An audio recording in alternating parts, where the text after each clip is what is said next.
So this guy, the superintendent, he is forcing them to teach kids in school that Trump won the election and it was stolen from them. That's going to be the criteria of the students in Oklahoma.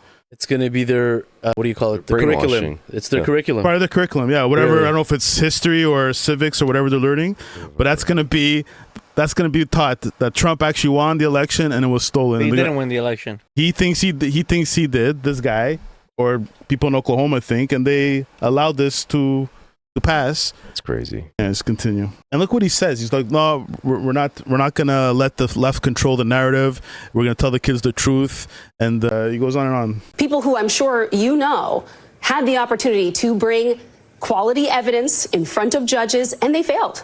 So why would you want students to spend time on that? Well, look, your own station reported some of the fraud. Your own station reported the batch dumps late at night. Look, it's about the facts, and they can come to their own conclusion. The students can look at these. It's about the facts. And the kids are going to come up with their own conclusions.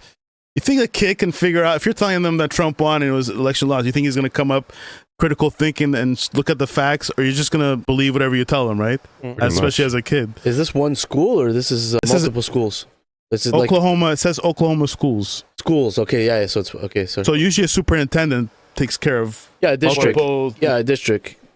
Or like a school board. Like school board. board. Exactly. Facts and say what happened in the election of 2020. But what we're not going to do is allow left-wing activists and the teachers unions to come in and drive a narrative. Kids need to look at the facts and listen. If I was the head of the most left-wing radical organization in the country that had the teachers union, I'd hate these standards too. But the reality is we're going to teach Americanism, facts, and we're going to let kids come to their own conclusion on the election of 2020. First, when I watched it, I thought it was like a skit. I thought it was a joke because the guy was like really like believing that Trump won and we're going to teach this and we're going to show the facts. And no, this is legit, man.